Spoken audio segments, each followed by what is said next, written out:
નમસ્કાર વિદ્યાર્થી મિત્રો, આજના વિડીયોની અંદર આપણે ધોરણ 5 વિષય અંગ્રેજી માટેની ત્રિમાસિક કસોટી માટે મોસ્ટ એમપી પેપર લાવ્યા છીએ. મિત્રો, આ ફોર્મેટ મુજબ તમારે પેપર પૂછાઈ શકે છે, તો તમે આ વિડીયોને ખાસ અંત સુધી જોજો, કારણ કે વિડીયોની અંદર દરેક પ્રશ્નનું સોલ્યુશન સાથે હું તમને જવાબ આપીશ.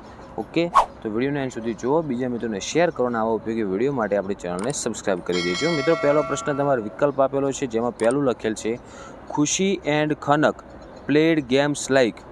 તો જુઓ, ખુશી અને ખનક આ તમારે ચેપ્ટર 1 અને 2 એ અંગ્રેજીમાં જે આપેલા છે એના ઉપરથી પ્રશ્ન અમુક આવશે, તો તમારે એ પણ વાંચેલું હોવું જોઈએ. તો ખુશી અને ખનક કઈ ગેમ રમતા હતા?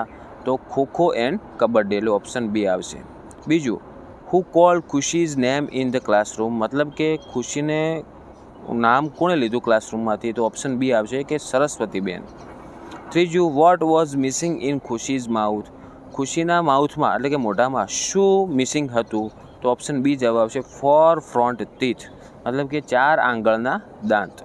ચોથું, vote is the plural form of cherry, plural એટલે બહુવચન, ચેરીનું બહુવચન શું થાય? તો જો મિત્રો, નામની પાછળ વાય હોય છેલ્લા અક્ષરે, આ નિયમ આવે છે, જો છેલ્લા અક્ષરે નામની પાછળ વાય હોય ને વાયની આગળ જો એનો વ્યંજન આપેલો હોય, સ્વર ના હોય, જો વ્યંજન હોય તો એ વાય નીકળી જાય અને વાયની જગ્યાએ આવશે IES. ઓકે, તો ચેરીઝ થશે option B.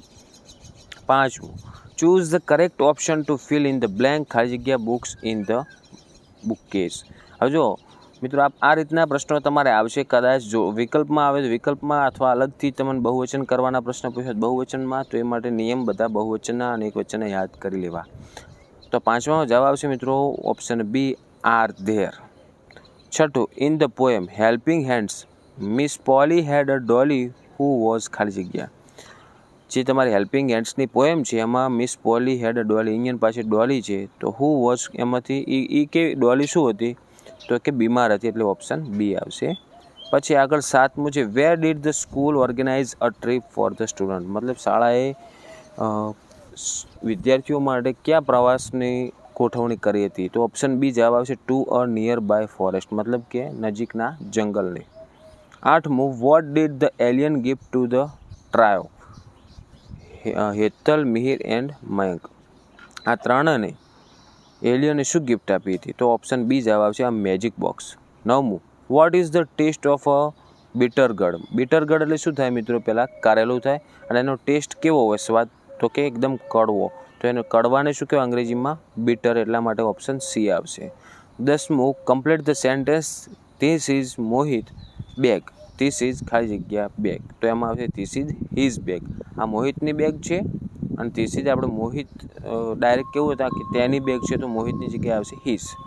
11મું, complete the sentence she did not need any help she can do it, મતલબ કે તેને કોઈની જરૂર નથી, તે પોતાની જાતે કરી શકશે. તો પોતાની જાત માટે લખવું પડશે શી છે, એટલા માટે હર સેલ્ફ, અને હી હોત તો હિમસેલ્ફ. 12મું, which of the following is not a feeling in the mood matter, આમાંથી કયું મૂડ મેટર માટે ફિલિંગ નથી કરતું? તો ઓપ્શન ડી આવશે ટેબલ, કારણ કે તમે જોઈ શકો છો હેપી એટલે ખુશ થાય, સેડ એટલે ઉદાસ થાય, વર્ડ એટલે ચિંતિત થાય. તો ટેબલ રહ્યું એ આપણો સ્વભાવ અથવા આપણો હાલ કેવો ભાવ છે એ બતાવતું નથી, એટલે ઓપ્શન ડી આવે. 13મું, how many muscles does it take to smile, તો એમાં જવાબ આવશે મિત્રો 13. ઓકે. 14મું, what was the colour of the small alien creature, મતલબ જે નાનું પ્રાણી હતું એનો શું કલર હતો? તો ગ્રીન આવશે, ઓપ્શન સી એલિયન હતું એ. 15મું, which of the following item is found in a first aid box, મતલબ કે આમાંથી ફર્સ્ટ એડ બોક્સમાં શું તમને મળશે? પેન્સિલ મળશે? તો ના. સ્પૂન એટલે કે ચમચી મળશે? ના. ટોય રમકડા મળશે? તો ના. તો ઓપ્શન બી જવાબ આવે કોટન મળશે. ઓકે, જે પાટો આપણે બાંધીએ છીએ ને. બીજું, do as directed, objective type question આવશે તમારે, જેમાં પહેલું છે જો fill in the blank with the correct word, ખાલી જગ્યા પૂરવાની હશે. તો પહેલું છે ખુશી એન્ડ ખનક વેર ગુડ, તો ખુશી અને ખનક બે શું હતા? ગુડ ફ્રેન્ડ્સ હતા, એટલે ફ્રેન્ડ્સ લખવાનું. બીજું, babies are born with the ability to smile આવશે એમાં. ત્રીજું, the doctor wrote a paper for a pill, એમાં આવશે દવા માટે. ચોથું, હેતલ, મિહિર એન્ડ મયંક લવડ, કેને એમને શું ગમતું? કે એડવેન્ચર, એકદમ પ્રવાસ, તો એમાં એડવેન્ચર આવશે. 5મું, વી કેન પ્રોટેક્ટ ખાલી જગ્યા from rain with an umbrella, તો અવર સેલ્ફ કે માય સેલ્ફ, તો લખવાનું અવર સેલ્ફ. ઓકે, આ રીતે તમને કાઉન્સમાં આપેલા છે એમાંથી આપણે લખવાનું રહેશે.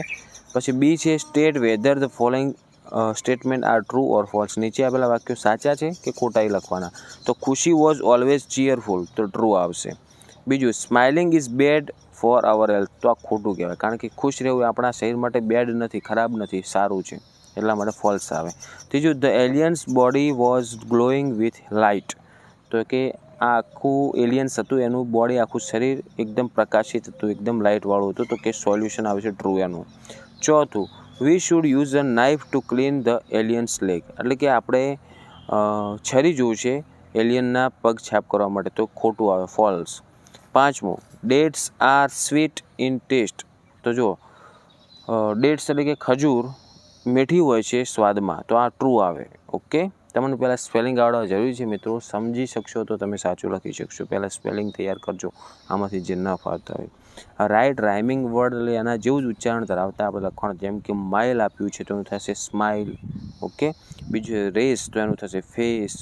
પછી ત્રીજું સીક તો એનું થશે ક્વિક. ચોથું રેડ તો એનું થશે બેડ. પાંચમું છે પીલ તો એનું થશે બિલ. પછી આપણે ફકરો વાંચી અને એના ઉપરથી પ્રશ્નોના જવાબ આપવાના, તો એ તો તમને ફકરાના અંદરથી જ મળી જશે, તમને ઇઝી પડશે. જેમ કે what is the taste of mango, તો અંદર ફકરામાં જ લખેલ છે જુઓ, mangoes are ripe, juicy and sweet.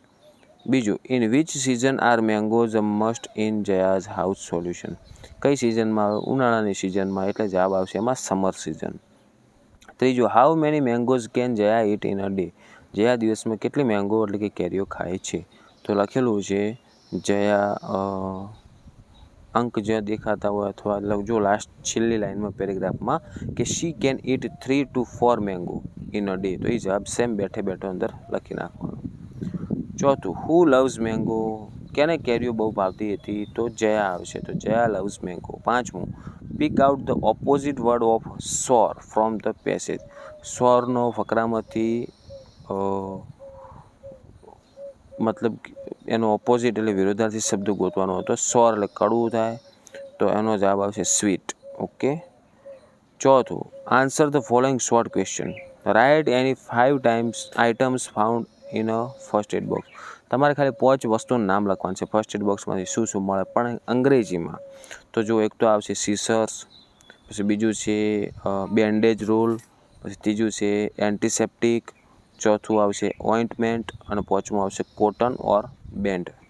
બીજું છે make plural words for the following singular words, મતલબ તમારે એક વચનનું બહુવચન કરવાનું છે. તો જો ગ્લાસ તો ગ્લાસીસ ES લગાડ્યું પાછળ. હવે આ માટે પણ એક નિયમ આવે મિત્રો કે જ્યારે કોઈ બી સ્પેલિંગ હોય એના છેડે S હોય, SH હોય, SS હોય, CH હોય, X હોય કે O હોય, તો આ દરેકની પાછળ ES લગાડવાનું, બાકી S લગાડી દેવાનું. અને એક વાયવાળો નિયમ મેં તમને કીધું હતો કે જ્યારે છેલ્લે વાય હોય અને આગળ વ્યંજન આવે, વ્યંજન જે AEIOU આ 5 સ્વર છે એ સિવાયના કોઈ બી વ્યંજન આવે, તો આપણે એ વાયની પાછળ IEY કાઢી અને વાયની જગ્યાએ આખું IES લખવાનું. ઓકે, તો આ 2 નિયમ તમે એવું હોય તો નોટ કરી નાખજો ફરી એકવાર વિડીયો પોઝ કરીને.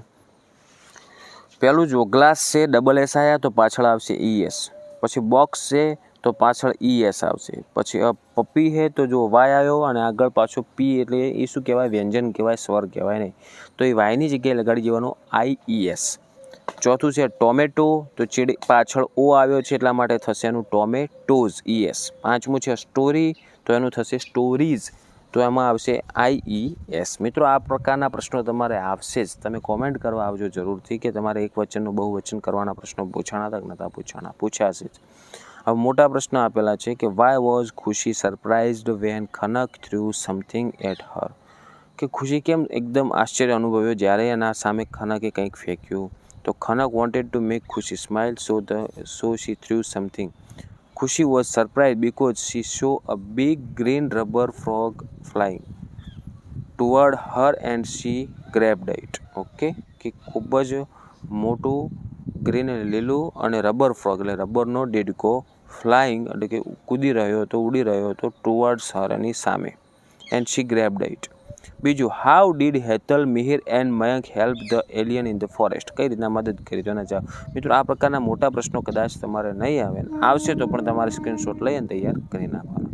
ઓકે મિત્રો, તો આ થઈ ગઈ આપણે ધોરણ 5 વિષય અંગ્રેજીની મોસ્ટ MP3 માસિક કસોટી માટેનું પેપર. તો આશા રાખું છું મિત્રો કે વિડીયો તમને ઉપયોગી બન્યો હશે. તો વિડીયોને લાઇક કરો, બીજા મિત્રોને શેર કરો. આવા ઉપયોગી વિડીયો માટે આપણી ચેનલને સબસ્ક્રાઈબ કરી દેજો. હવે મળીશું મિત્રો આપણે નેક્સ્ટ વિડીયોમાં. Thank you so much for watching my videos. Thank you so